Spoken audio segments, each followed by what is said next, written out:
Today's guest is the amazing Teri Austin, former actress and beloved Knots Landing star who portrayed Jill Bennett. For the past 25 years, Teri has dedicated her life to animal rescue through the Amanda Foundation, helping countless stray and abandoned animals find hope and a second chance at life. Join us as we discuss her inspiring mission and the difference she's making every day. Teri, I want to thank you so much for joining me today. I am so honored. It's such a thrill to have you here. Well, Christy, thank you so much for inviting me. It was such a pleasure to meet you in Los Angeles, well, in Beverly Hills, actually. And I'm happy to do this. I'm always happy to speak to anybody who wants to talk about knots or animals or, anything that can make somebody's day brighter.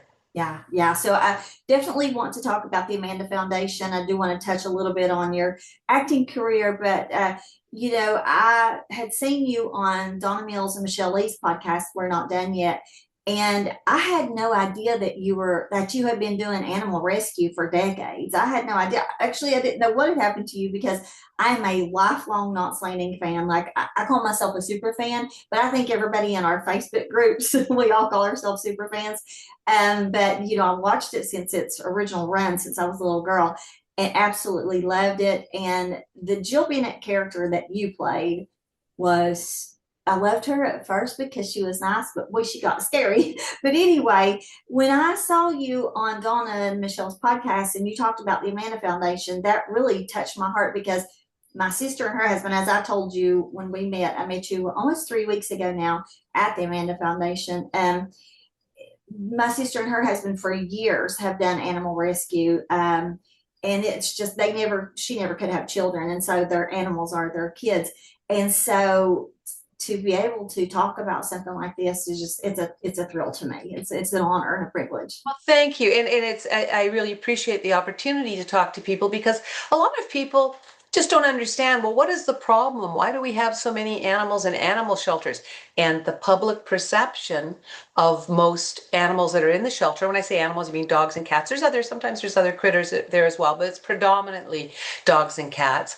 And so people think, well, there must be something wrong with them if they were given away or dumped. They must be vicious or sick or old, or there's something not good about those animals. So if I want a pet, I'm not going to go to the animal shelter. I'm going to go and buy a pet because it's a better pet. And that is the farthest thing from the truth because most of the animals in the animal shelter they weren't born and raised there. They came from one of the places that other people would be going to get a pet.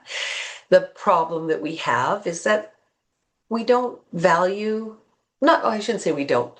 Many people don't value the bond and what animals give to us. So when the pet doesn't work out, when it isn't automatically housebroken or it barks a bit or it takes up more time, it's just turfed. So my point is, at the animal shelter, there's fabulous animals. And so I always say to everybody, if you're looking for a pet, just try rescue. Just try an animal shelter. If you end up going somewhere else to get your pet, that's fine. But just try, because you might be so surprised that yellow lab or that poodle or that French bulldog or something you thought you couldn't get in an animal shelter is sitting there waiting for you. So as I said, I'm always so happy to be able to talk to people and just let them know, just give it a try. Yeah. So let's back up a little bit. So tell everybody what the Amanda Foundation is, because like I said, I had never heard of it until I saw you on the podcast. Yeah. Well, the Amanda Foundation started as a dog and cat rescue from the city shelters, not from individuals. Because in this day and age, when everyone has access to all these social platforms and they're free, there's nothing that we could do at the Amanda Foundation to place a pet that someone can't do for their own pet. So I always tell people that. I say, don't try to ask someone else to do that for you, because if someone is adopting, the person they want to speak to is the person who had that pet in their home and can say how it is with the children. Is it housebroken? Does it chew on the sofa legs? So the person who actually had that pet in their home is the best person to place it. So that is always my advice to people. So what the Amanda Foundation does is, our mission is shelter animals, dogs and cats that have ended up in the city and county shelters and don't have a voice. They need us to speak for them. So we take animals from the animal shelter, and there are a variety. The vast majority are young, healthy animals that, as I say, someone didn't think it through, the time, the money, the effort, whatever, or turned out the baby was allergic or whatever, and a pet ends up at the shelter, not because there's anything wrong with the dog or cat, but because it was a bad choice by the human, right? So what our goal is to take as many of these critters out of the shelter, attend to whatever needs they have. If it's a senior pet, maybe they need a dental. We give them a little Beverly Hills makeover. We give them a nice haircut and a dental, and bring them up to snuff. So we take them to our facility, and we're the only rescue in California that owns and operates a full service veterinary hospital in addition to being a shelter, which allows us to take the animals from the shelter and give them the full ride, do blood work, do dentistry.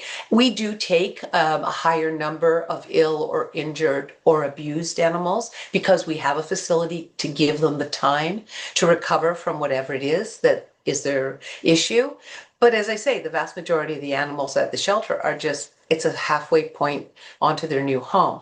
So we take them from the shelters, we bring them to Amanda, and then we do whatever they need to get done. We ascertain their personalities. We don't take a pet out of the shelter one day and put it up for adoption the next. We want to spend several weeks with the pet. Number one, to make sure it hasn't picked up a virus or a parasite while at the shelter, and also to get to know that pet so that we can place it properly. So our mission is to rescue dogs and cats from the shelter, rehabilitate them, and find them new homes. Gosh, I love that. I love that because it's almost like you're going that extra mile that a regular shelter, because listen, I know that shelters, even shelters here, are so overrun. They're just Right. overrun, and they're short staffed, and then they don't have enough supplies, and they're always asking for the public bring in blankets and food and toys and stuff, and it just seems like there's not much of an importance put on animals, and that really hurts me. Like, that hurts me because, like, animal my son's like, Mom, you feed Smokey like a human. And I'm like, well, he's a person too. And he's like, Mom, he's a dog. And I was like, I'm not going to feed you. I won't feed my dog food. Like, he eats, like, baby No, well, chicken. those about not everyone, but many, many people. I mean, over 65% of households in the United States have or have had a dog or a cat. And then there's other pets as well. People love their rabbits and they love their birds, and there's other pets in the home. There are horses, of course, people who are in an area where they can have horses. I mean, the bond between my great uncle had a farm, and all the animals were lovely. I mean, I grew up with cows and pigs and chickens, and you love all of them. Uh, but to your point about how people think of them and why they end up at shelters, once they're there, it is unfortunate that the city and county animal shelters around the country are overburdened. They are full of pets that need homes. And one of the reasons, it's very simple. I tell people, you don't have to be a genius. It's a supply and demand problem. There are too many animals and not enough homes. So then you say, well, why are there too many animals? And unfortunately, the very simple reason is people often don't think through that litter of puppies or kittens. The people who say, oh, I want my children to see the miracle of birth. I often say, well, you know what? To finish out that whole life cycle, why don't you take them to the shelter on a day they're euthanizing, and you can see what happens to the kittens that weren't adopted. And that sounds harsh and cruel and ugly, and it is. But I mean, just think it through. If you're producing 4 or 6 or 8 more lives, do you have quality homes for them, or what's going to become of them? So that's the problem. There's too many animals. And I am a big advocate for spay and neuter. And there's so many benefits, health-wise and behavioral-wise, to spay and neuter, but I don't try to talk anybody into it. If somebody wants their pet to be intact, and they're going to watch the cycles of the female, and they're not going to produce extra unwanted animals, that's your right. You might want to look into the fact that unspayed female dogs have a very high incidence of mammary tumors. Ask your vet. Don't trust me. Ask your vet. A high incidence of mammary tumors if they are not spayed. And if they are spayed, that's not going to be an issue. So and for the male dogs can also get mammary tumors. They also have mammary glands, and they also have a higher instance of the same kind of cancers that men get, prostate cancers and testicular cancers. So there are real health advantages to neutering your dog. But I meet people all the time who say, well, this is a purebred yada yada, and I don't want to spay my. I go, hey, that's up to you. All I'm asking is don't be responsible for unwanted litters. Right. So if you're a responsible pet owner and you don't want to want to alter your pet, and you don't feel that the behavioral and health benefits are worth it, that's up to you. But if you do love animals, don't produce ones that aren't going to have homes. And Exactly. when I say about the behavioral issues, I mean, hey, if you don't mind that your dog lifts its leg on everything, including in the house, or that your female cat yowls twice a year for 10 days at a time, God bless you. Yeah. But it's not what I want in my home. You know, So, so Smokey is my second dog. I had a little dog named Abby, named after Abby Ewing, because I am such a super fan. I that's had so her great. for 12 years, and she passed away on April 29th, 2022.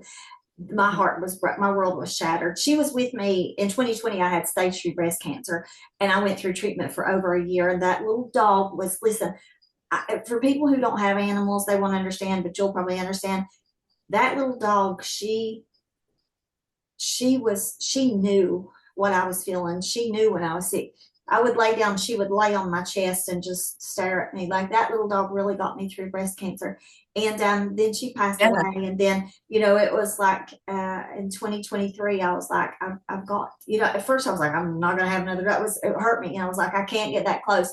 But then I saw this elderly couple at a grocery store, and their dog, they had it in the cart. And I was like, that dog is beautiful. And they were like, well, he has some puppies. Would you want one? I said, absolutely. About a week later, they called me with Smokey, and I went and got him. And he's just listen, that Smokey drives me crazy. He's a boy. Abby was a girl, and girls' dogs are different than boy dogs.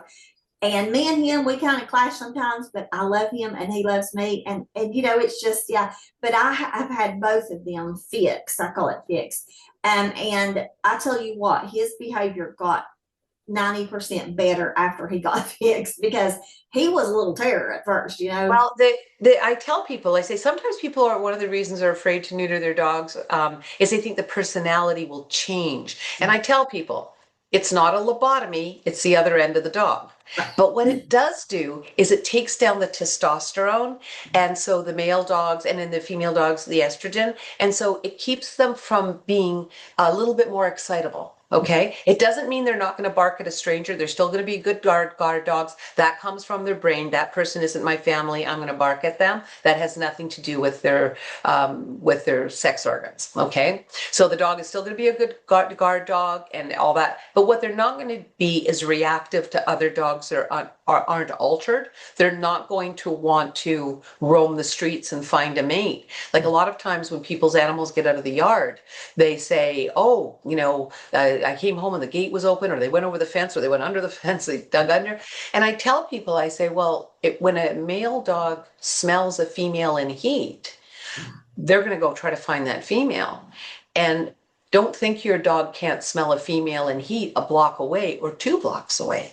And if you think that is a tall story, just think about it. The police will take a dog through a forest that someone ran 2 weeks before, and the dog can follow that scent.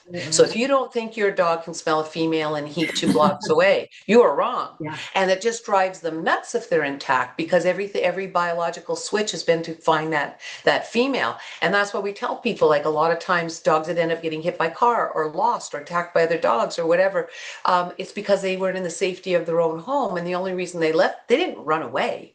They went following their biological urge. Absolutely. So yeah, there's lots of positives about it. I know that there's many people who just feel like, they just don't like the idea of it. But I tell people, I say, we don't ask our dogs and cats to behave like feral dogs and cats out in the wild that people say, well, it's not natural. I go, okay, you know what's natural for your dog? It's natural for your dog to pee on the walls. It's natural for your dog to jump up on the dining room table and take the chicken. It's natural for your dog to run through the mud and run through your house. There's a lot of things that are natural for a dog that you don't want them to do. So you make efforts to make sure that doesn't happen. So by neutering your dog, is it the natural thing to do? No, it's a bonus that we can do for our pets to make sure that they're the best companion in our home. Because I guarantee you, the number 1, 2, and 3 reasons that people do take their animals to the shelter are behavioral. Yes, I that's can't so control true. them. Yeah. And if that dog was neutered, I can't say 100%, but a very high percentage of the time, he wouldn't be viciously barking at the mailman. He'd bark when the mailman came, but he wouldn't want to get at him, you know? So there's a lot of things that are benefits. But anyway, I do want to tell you, when you mentioned Knots Landing, everybody on that show was an animal lover. Everybody had a cat or dog or a few. So it was a very common, something we all had in common that we appreciated. And when I first started the show, I had come from Toronto, Canada, where I'm from, and I had brought with me my 18-year-old Yorkshire Terrier. Wow. And when I started the show, Julie Harris, who's now gone to heaven, had her little Yorkshire Terrier. And she used to bring her little Yorkshire Terrier, and I brought my little Yorkshire Terrier. And her little dog's name was Teresa. And that's my name. Terry is short for Teresa. Oh, wow. And we just thought it was so funny that we both had these little Yorkies, and the one was they shared a name with, but yeah, and everybody had cats and dogs, so it was really a nice group of people to work with. They all loved animals. Let me tell you something. And I know this is going to sound awful, but if I find out somebody's not an animal person, I don't want to be around them. And I know that sounds like I'm being whatever, but if you can't love an animal, you can't love a human. Like, because animals are better than humans. I mean, so like, I don't know. I'm very partial to people who love animals. So yeah. Yeah, and I feel the same way, that I'm just probably not going to have a lot in common with someone. If they actually don't like animals, I probably have nothing in common with them. If they don't have a pet, I mean, I have some friends, and many times it's because they weren't raised in a home with pets. They can't imagine, they don't think they have time, and they're afraid of making that commitment. But then by the opposite is true. I've had friends who didn't grow up with pets, who finally, through one circumstance or another, had a cat or dog come into their life, and they are the most over the moon cat and dog people. Yeah. So I just think they're the most perfect creatures on the earth, that there's no other animal other than a dog that wants to spend your life with you the way you want to live it. Whether you live in an underpass or you live in the Taj Mahal, your dog just wants to be with you. You want to go to the beach every day? Great. You want to sit on the couch and watch Jeopardy? Great.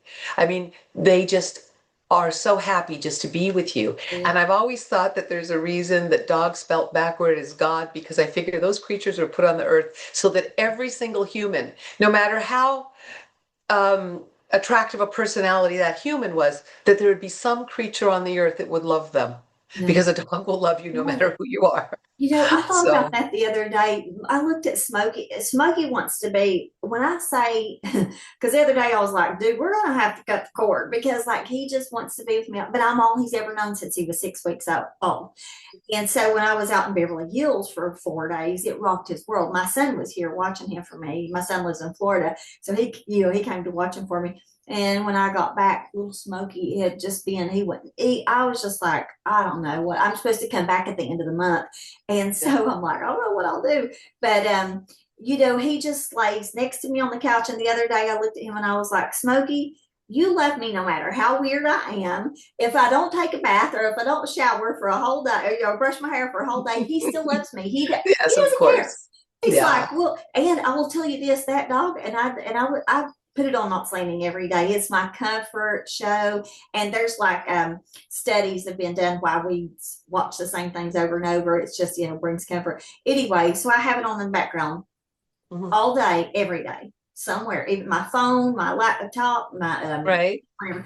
And so I recorded him and I posted it on one of our Facebook groups. If you have Facebook, you should join our groups. They are awesome. But anyway, and so he just lays there and watches Knots Landing. And I was like, okay, I was raised on it. I raised my son on it, and now I'm raising my dog on it. So It's great. That's yeah. great. I don't have any social media personal. I never have had a Facebook account. Amanda has it, and it's brilliant for animal rescue to have Facebook and Instagram and TikTok and all those things. And we make use of that. But I personally have never had it. And I'll tell you why, is that when all of that started, I had already been, after leaving Knots Landing, I did Knots Landing for 128 shows over 4 years. And then the next few years of my career, I traveled a lot. I worked in Geneva. I worked for Paris, in Paris for a year. I worked in New Zealand. I worked in Malaysia. I love to travel. So when jobs came up that were shooting somewhere else, I went, I'm in.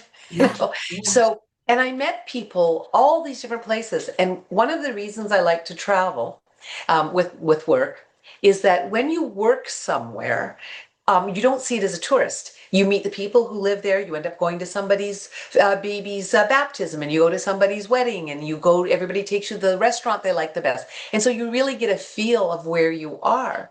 And so I met people for many, many years, for 20 odd years. I was traveling all over the place, and not always. I mean, I traveled all over the United States too. I mean, I worked in New Orleans 4 different times, and this is back in the 90s before we had so many things technology is different now, but I just love New Orleans so much. And I said to my agent at the time, and this is like the middle 90s, and I said, you know what? I could live here and then I could work other places. And my agent said, no, you can't. You have to be in LA. No conditions. No, you have to be in LA. But there were so many places I'd visit that I'd fall in love with, and I think, oh, I could live here, right? But anyway, I would meet people and I would get to know people and their families. And when Facebook started, I was afraid that people might contact me and say, hey, Teri, remember this? And I wouldn't, because I'd met those 40 family members one day and I don't remember. And I was so afraid of offending people. Yeah. That was my main reason for not getting Facebook, that I would let people down, because I saw, initially when that started, it was more about friends contacting friends and families contacting families. I mean, it's become something, something else now, but that was the reason that I initially didn't get it. I didn't want somebody contact me and I forgot who they were. So, I think that, like, hats off to you, because there are some days, Teri, that I used to be really active on there. I'm not. I have like 33,000 followers on there, which is not a lot compared to some people. But I used to be very active. Like, I would post 3 to 5 times a day. But I've made a lot. I've made like $2,000 a month from Facebook too, so I made pretty good money. But then one day last November, and it was like the last day of November, I was like, I'm tired of it. I just can't take it anymore. And I stopped posting for a while. And then now I only post maybe once every few days. When I was out in Beverly Hills, that was my second time to the LA area, but my first time staying in Beverly Hills. And I was like, this is a culture shock for a country girl. So I took pictures and did a few videos, and I posted that. But I was like, wow, that is like, I could never live there, because I almost starved to death. I told my Uber driver when he was bringing me to the airport that Saturday when I left, I said, buddy, because we went somewhere, we passed a McDonald's or something, and I said, there are no fast food places in Beverly Hills. And he goes, no, it's all an aesthetic. Like, they want to keep it, this aesthetic. And he said, and it's all health food. And I said, about starved to death. And he said, well, what do you eat? And I said, well, I like pinto beans, cornbread, fried potatoes, collard greens. And he goes, girl, I need to take you to the hood where I come from. He said, and I said, absolutely.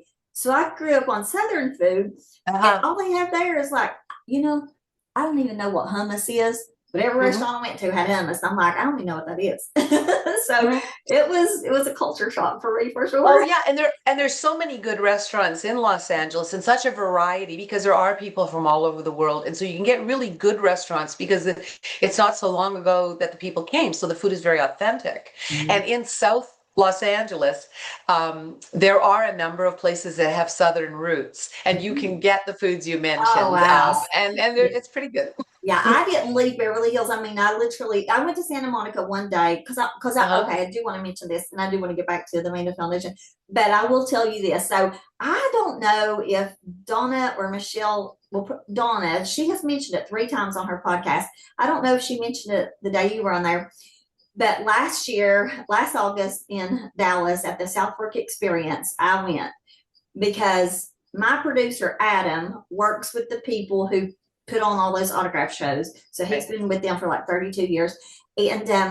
And so he told me in October of 24, like September of 24, he said, are you coming to the South Fork Experience? And I said, my husband had just died in June. And I said, I'm just not ready. I said, but if you ever get the Knots ladies, I'll be there. Well, last year in like February or April, he called me and he goes, we got them. And I was like, I'm there. So I booked a flight for me and my son, the hotel, got all the tickets and stuff. And we went down there.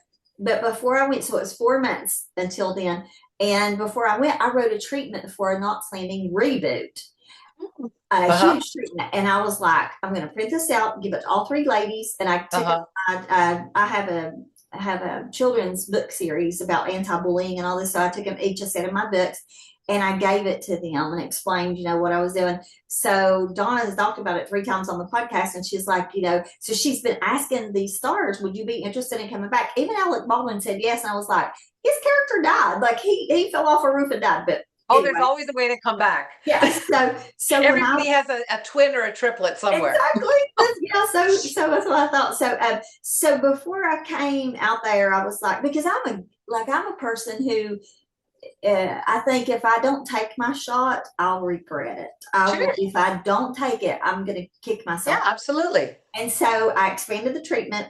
I made like an overall story arc and I wrote 8 full episodes.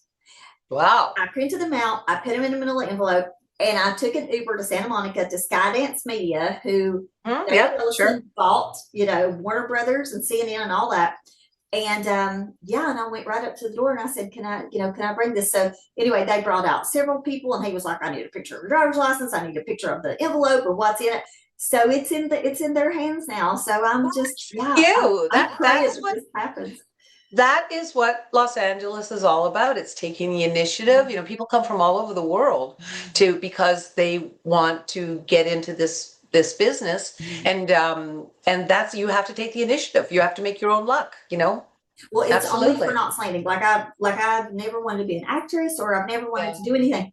But it's just, if we could just get Knots back, even for 1 season, even for 8 episodes. The gentleman who created Knots Landing and also created Dallas and also a show called Family, a man named David Jacobs, passed away just a couple of years ago.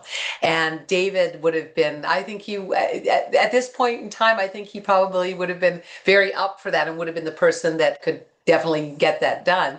There are so many fans of Knots Landing that still are, love the show. So I wouldn't be surprised if they take you up on your offer with your scripts. It was fun to do. It was a fun show to do, and the people, everybody on the show was a nice person. Yeah. Oh yeah. I imagine they were. I mean, when I met Donna, Michelle, and Joan last year, because I spent my whole life watching you guys, even in reruns, for decades.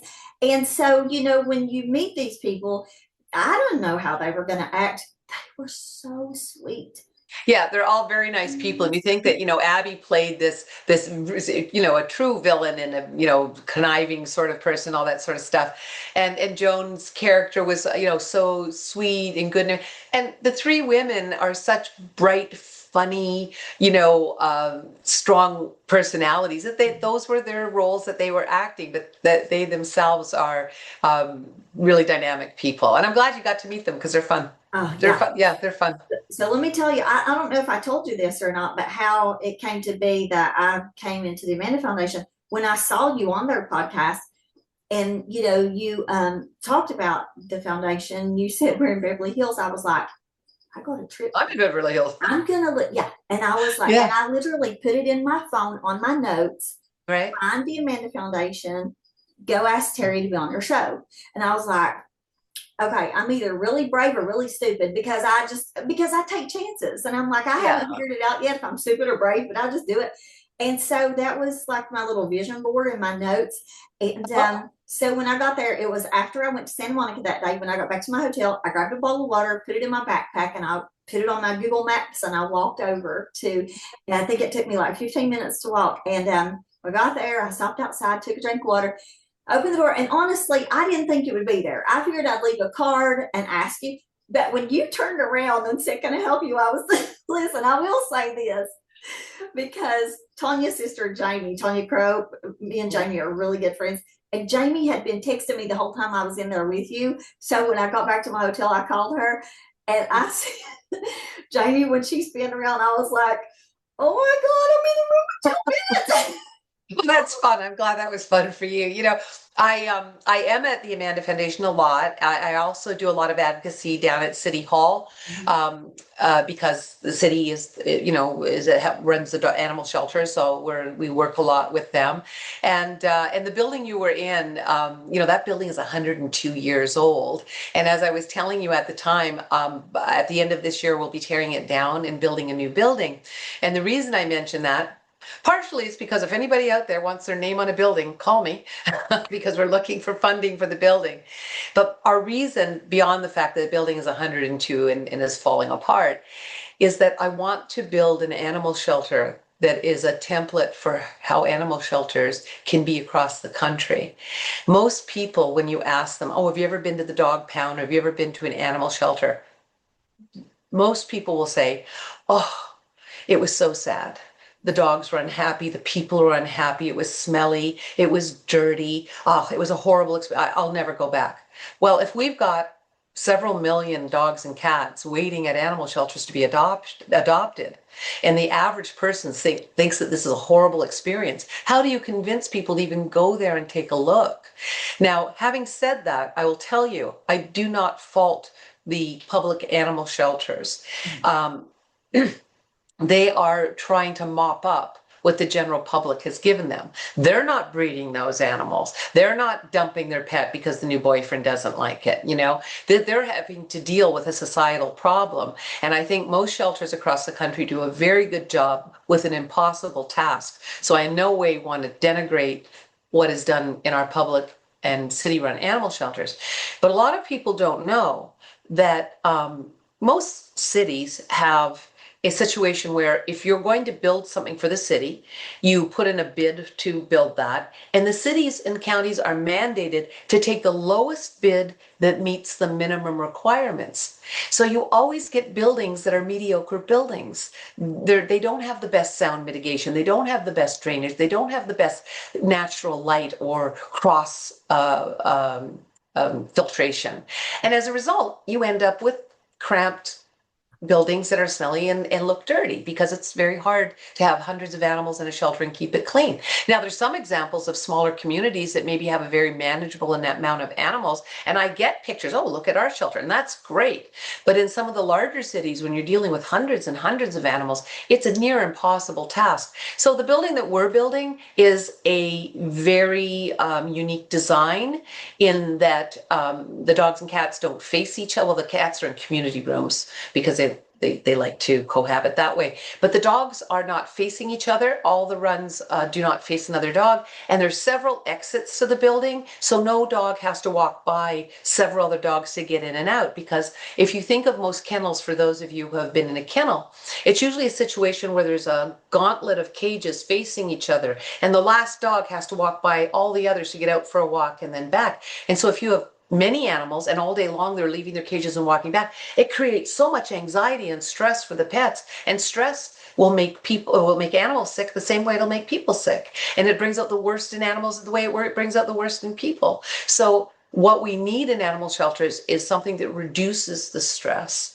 and allows them to calm down and be able to show themselves at the best. And then it's kind of boring to go into the mechanics of it, but there are much better methods these days for power washing and like I say, even the noise mitigation, and it is a little more expensive than if you put the cheapest material up, but the difference is night and day. So thank you for listening to that. But that's why we're building a new shelter. We're not just building it because ours is 102 years old and falling down. We're building it so that we want to show the rest of the country about what we could do to renovate the shelters we have, and when we're building new ones, how to build them. Because unfortunately, I don't think in the next 20, 30 years, we're going to absolutely solve the problem of too many animals, but we could sure go a long way to keep from doing the wholesale euthanasia we do. We just kill millions of healthy young animals. There isn't anything wrong with them. They're just not being able to be shown to their best advantage. And that's how your viewers at home can help. I tell people, everybody wants to send money to charities that, oh, look at, they have this lovely outdoor yard or whatever. You know what? If you really want to help, go to your local shelter. Go to the one that needs the help. Ask to volunteer. If you can't bear to volunteer, advocate. Maybe you can raise money for a play yard. Maybe you can raise money for a dog trainer to come in and work with the dogs so they can be better behaved, so they can get adopted. I promise you, if you put your mind to it, there's something you can do. Yeah. Like I was That's my telling you, my pitch. sister and her husband worked with organization called Tales of Courage. They were out of Connecticut. And Uh-huh. so they would go, because I'm originally from West Virginia, Southern West Virginia, very rural, very poor. Like that area is so poor. Like you wouldn't believe it. If you went through there, you would be like, I didn't know humans live this way. And so the animals, it was like there was more animals than people. It was so sad. And so they would go around to all of the vets and gather up all of these unwanted animals so they wouldn't be killed. And then they went through Tales of Courage in Connecticut, and so they would rent a big van and they would put all the carriers in there and drive to Connecticut. They would do this on their own dime too. Like listen, when you work with an animal or any kind of a charity like that, but you're basically doing it on your own dime. I mean, but out of love, a labor of love, because the government, I just don't think the government puts a high priority. Government doesn't. We've got some large organizations like the ASPCA that does give some grants some places, but for the most part, there aren't a lot of funding organizations that actually give significant, like actual operational money to smaller charities. And so you're right, people are raising it on their own, and that's why you're doing fundraisers of different parties and things like that, or socials or garage sales or whatever. I mean, it's very grassroots, a lot of animal rescue. And again, it's why I tell people, don't be intimidated, don't think you can't help. I tell people, listen, a rabies vaccine is $15. If you can raise $15 from 15 of your friends each giving $1, that is worth it. I promise you the charity you give it to is going to be grateful for it. No donation is too small. None.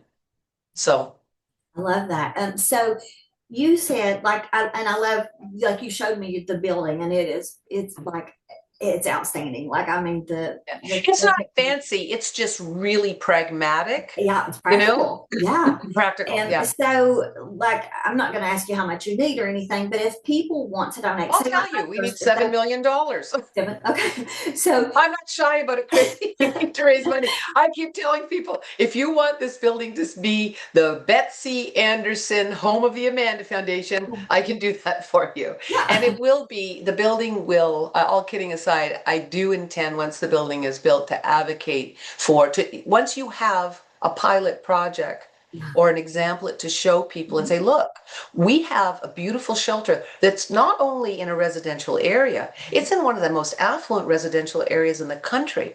So that's another problem with animal shelters. They're usually down the street, around the corner, and across the creek.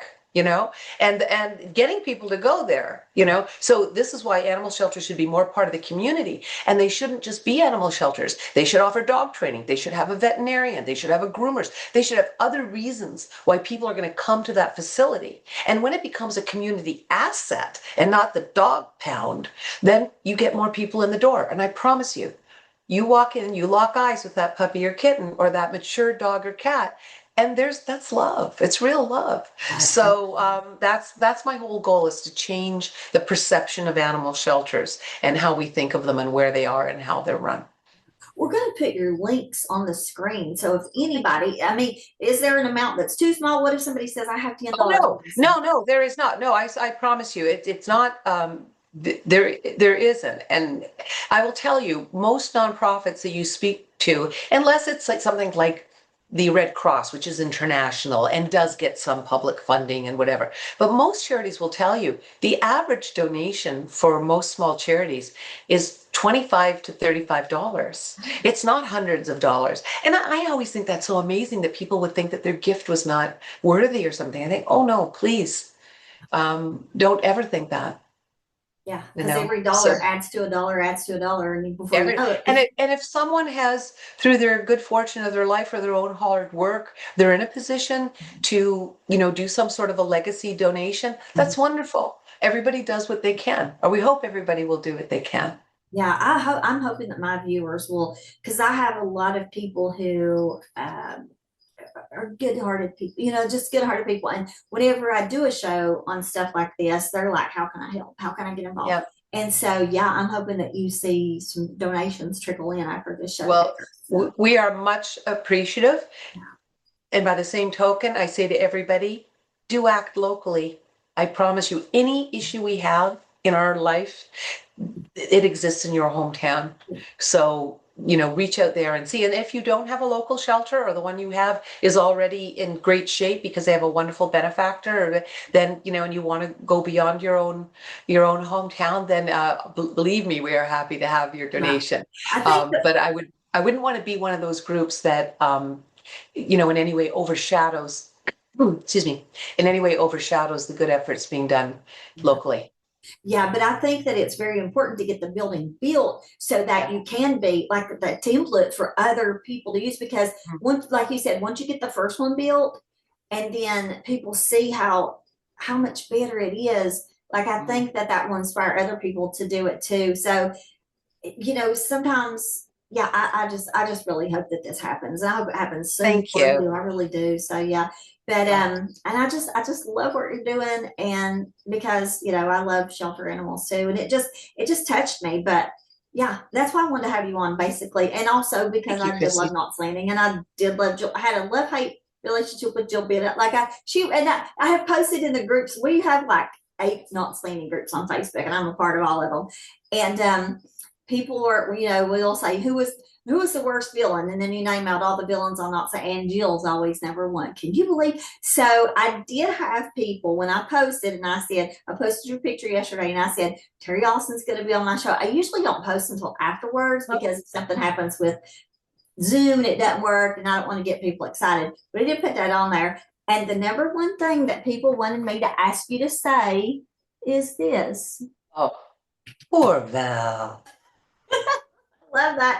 People were like, please just get her to say poor Val, please. And I was like, well, I'll ask, but I don't know. But when we did those scenes, usually we would eat lunch together, but during those scenes we didn't because they were so intense and there was so much emotion involved that we didn't eat lunch together or anything. But and so we were, we're in character while we're doing this and everything like that. But I have to tell you, once we were finished with it, I felt so bad for Val and to be so mean to her. But as a matter of fact, today, which is June the 15th, right? June 15th, is Joan Van Ark's birthday. No, I didn't know that. It is. And yesterday, Donna texted me and asked me to do a little video because we all said a little bit and that they're going to do it on the podcast. I'm sure it'll be on the podcast. But what I did for my little video is I said, happy birthday, Joan. And then I had on one of the red plastic gloves from the kitchen. And then I said, it was so nice to see you. It made me think of years gone by. And I had this red glove on. So I think it's funny. So I hope it's funny.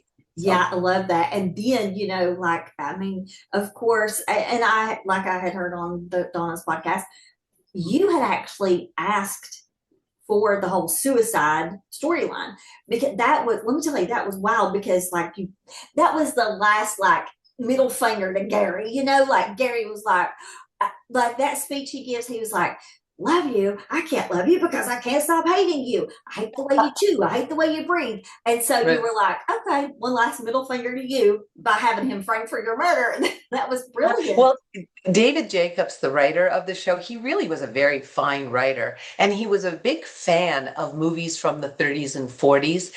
And a lot of people maybe don't know that when Hollywood first started and all those movies from that, the 20s was silent film, but when it got to talkies in the 30s and 40s, a lot of the screenwriters were famous novelists. So the dialogue in the movies, like Preston Sturges and Scott Fitzgerald, a lot of the people who wrote for movies were actually big literary novelists, right? And David admired all that fast banter and everything. So that's what he tried to incorporate in his writing. And he was a very, very good writer. So the story is that when I had done 4 years on Knots Landing and I was anxious to get on to the rest of my career. And so I was being written out of the show. And David and I had lunch and he said, so how do you want to go? And I said, suicide. And he said, why suicide? I said, well, then there's only me and my death scene. So it was a very selfish thing that I mean, but the whole idea of pinning it on Gary was his genius of how to incorporate my wish to go out by suicide.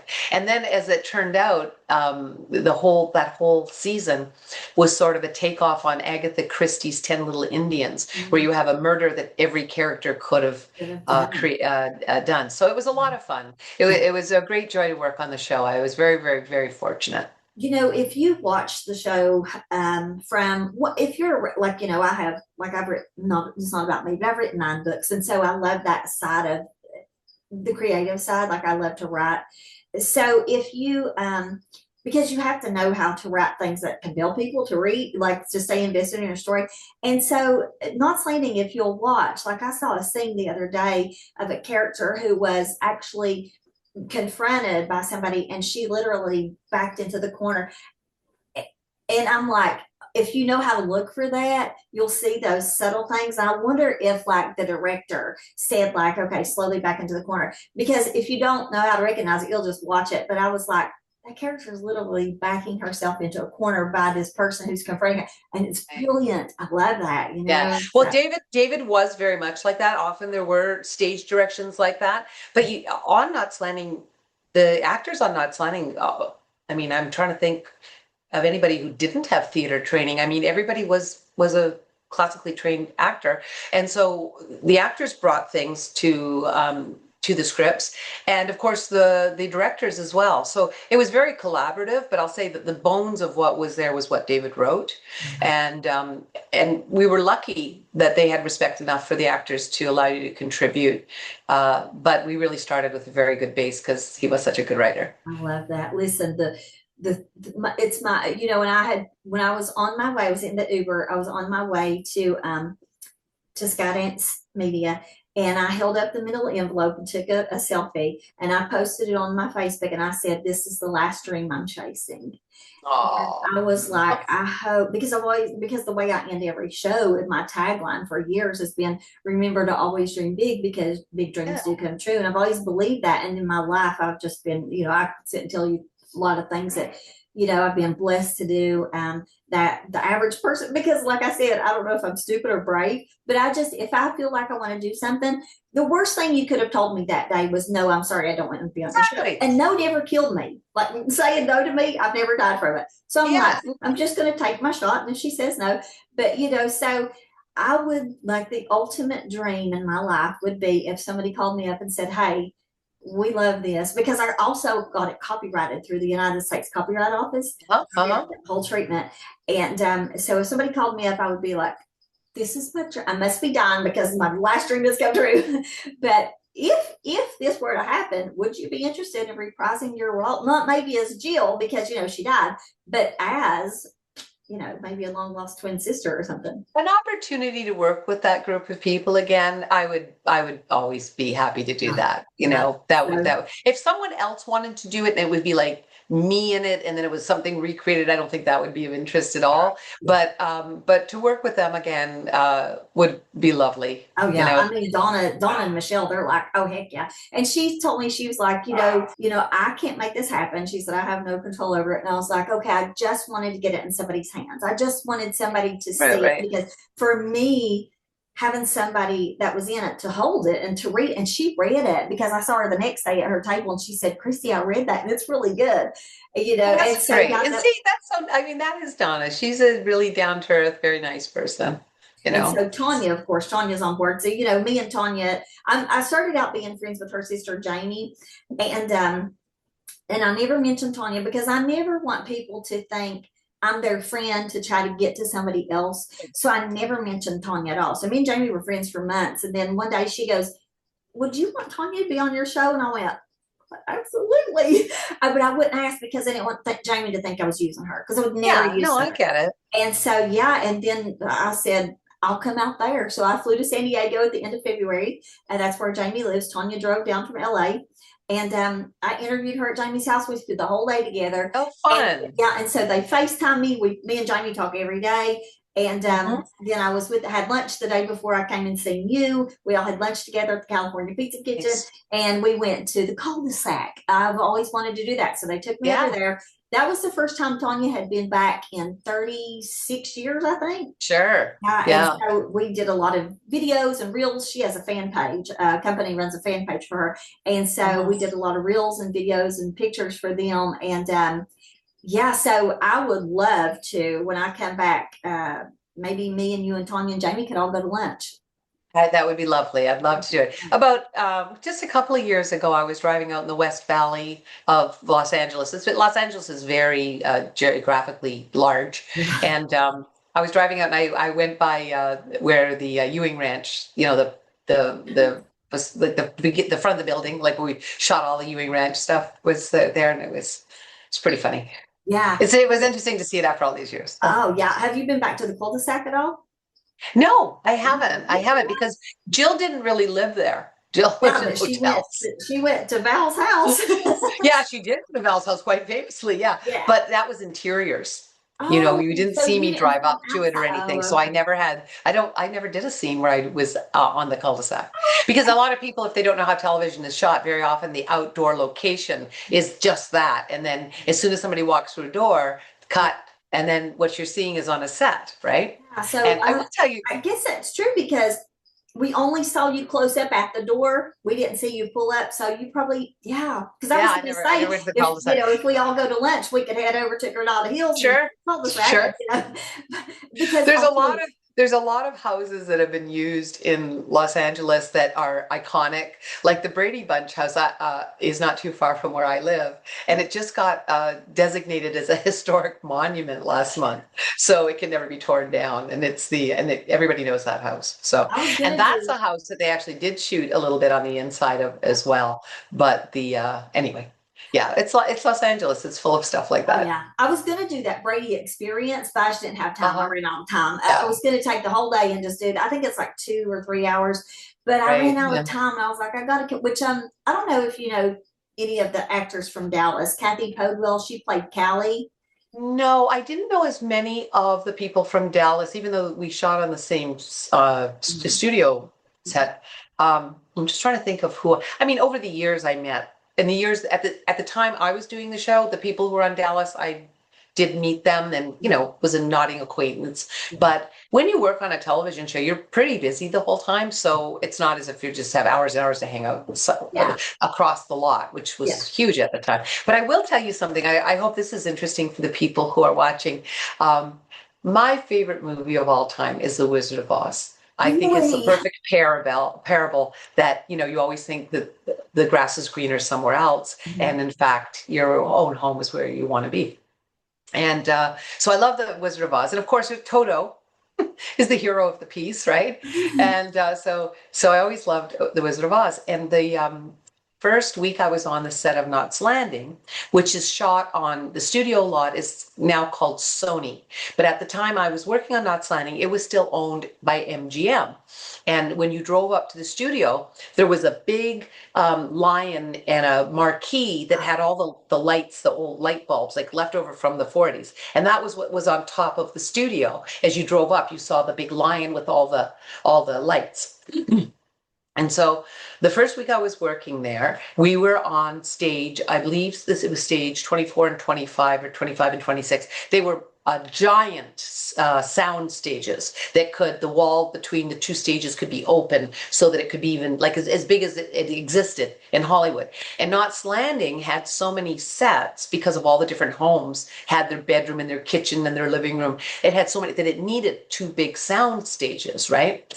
So I was standing talking to the sound engineer, and his grandson was what we call the boom operator. So he was the gentleman who held the microphone high up over the actors so that you could hear everyone. And then the technician sits with the microphones at the desk.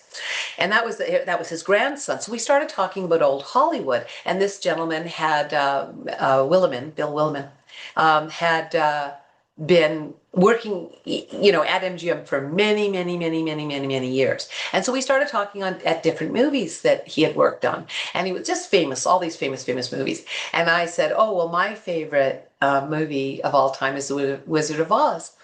And he said, do you know where you're standing? And I said, no. And he said, you're standing on the yellow brick road. And he went over and he and his grandson lifted up one of the, what they call flats, like at the bottom of the set that, was the living room set. And you could still see the faint gold painting of the yellow brick road. That gives me And I chills. just felt, I know, it gave me chills. And I thought, oh my God, it's like you were saying, Christy, about the dreams that you have. And my dream is I always wanted to be an actress. And that was my favorite movie. And here I was the first week working in Hollywood. And I was standing on the yellow brick road. That life is amazing. The things that we never know can happen to us and then they happen. And it's Yeah. just like like when I was literally at the cul-de-sac, I stood still for a minute and just was like, here, and I breathed it in.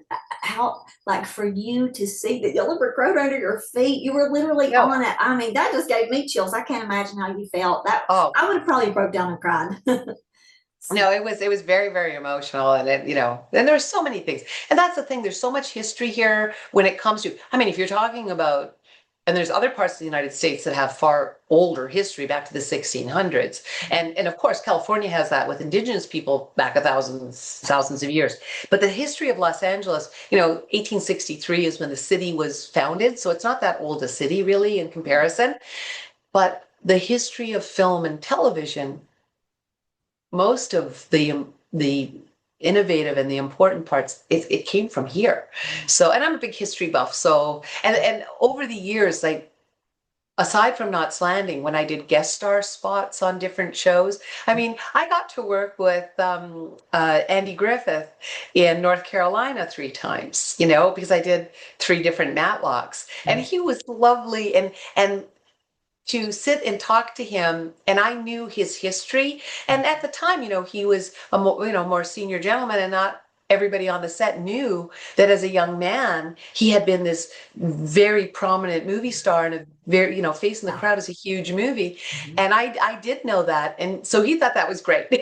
So we ended up talking, and then he told me all these things about all these movie stars that he had encountered on his way up and everything. Such a lovely person, just really. So that has been a real joy for me all the year when I came here to meet people who had been here and experience and to hear it from them. Yeah. I worked in New Zealand on Black Stallion, the television reboot of Black Stallion, with Mickey Rooney. Wow. And Mickey Rooney had Yorkshire Terriers, and I had Yorkshire Terriers. And the first week we were working together, he was telling somebody about his Yorkshire Terriers, and we started talking, and we bonded over our dogs, and then spent all this time having, all our meals together, and him telling me about Ava Gardner and Judy Garland. And it was like heaven. So aside from the personal opportunity I've had as an actress to really enjoy what I got to do, I got to meet all these people who had lived Hollywood. Just amazing. Yeah, so take yourself and all of that and how you love that, and then imagine me. I never dreamed. Listen, if somebody would have said 5 years ago, "You're gonna meet Teri Austin, you're gonna meet Donna Mills," Michelle, I would have been like, "Y'all are crazy. I could never. How am I gonna meet them?" And here I am doing this, and I've met you guys. So I'm just like, and like I said, when I walked in there, and there was like, when you were talking to me and I was standing there with my hand on the counter like this, there was a split second I was like, there's Jill Bennett in front of me. But Jamie said, "Did you get a selfie with her?" And I said, "No," because I went in as a professional to ask you to be on a show. I said, I didn't go in as something like, she'd be like, "Who's this stalker fan coming in here going, but I wanted Sweet to of so you. bad. But I was like, I got to be professional. I'm in the, this kind of I business too. I've worked since I was a teenager, and when you do a job, there's someone who does your hair and someone who does your makeup. I was never that, I was a little bit of a tomboy, and I was never that girl who in high school, you know, opened the magazine and copied what was there. So I don't have that gift. I don't even own one of those little light things when you do these things that shines on your light, those little ring. I don't even own one of those. This is just my computer. So I always I often felt kind of bad for people when they do run across me somewhere because they, oh, Oh no, you are they're, still so beautiful. no, please, that's not why I was Yeah, thinking. and I just you, think it's kind of funny because, people have a perception, and the perception was a whole team of people making you look that good. But anyway, it's funny. But and yet I say that, and you look at the podcast and you see Donna. Donna, all the women are attractive, but Donna, those eyes, yeah, those gift from Jesus yeah, of hers yes. are amazing. And Yeah. whether she would come in without a stitch of makeup on, she is just one of the most naturally beautiful women you'll ever encounter. Yeah, So, she's but anyway, I just just find it funny unreal. that I always tell people she's probably the most beautiful human I've ever seen in my life. She is just, very, there's just something about her. and that also are- very, very pretty, very beautiful inside as well. Yeah, But yeah, really but special. this was my impression I used to do of Donna because she had the big eyes with the big eyelashes, and I say, Donna, this is you with love. I love that. And her and Tanya recently reconnected Uh-huh. last year at the Hollywood show. And now Tanya goes to her house to play tennis like every Yeah, couple of weeks. she's a She's big like, tennis yeah, player. yeah. So, but Yeah. definitely I want to, when I come back, I'm supposed to come back at the end of the month just to have dinner with a friend. And so she played on Dallas. And so when I come back, I would love to, me and you and Tanya and Jamie all go to Absolutely. lunch. So that would be Yeah, great for let's you do to it. connect too. So listen, I think I've asked you everything I was going to ask you. I had my questions and I didn't even go over them, but it has been such an honor, a privilege, and a pleasure to have you on. Thank you so much. I mean, I just Well, appreciate Christy, it's my pleasure, and I'm flattered by your all the kind words, and I really appreciate the opportunity again to be a voice for the animals. And I'll just leave that with everybody that when people ask me about Amanda, they often say, "Well, who's Amanda? Why is it named Amanda?" Amanda in Latin, the name means worthy of love. So Oh, it's our philosophy towards these companion dogs and cats that they're worthy of our love and that we need to take care of them. So I'll just leave that with all your viewers. If you have a cat and a dog or a cat or dog at home, take a look at them, feel that love you have for them, and then help some animal that needs you. yeah.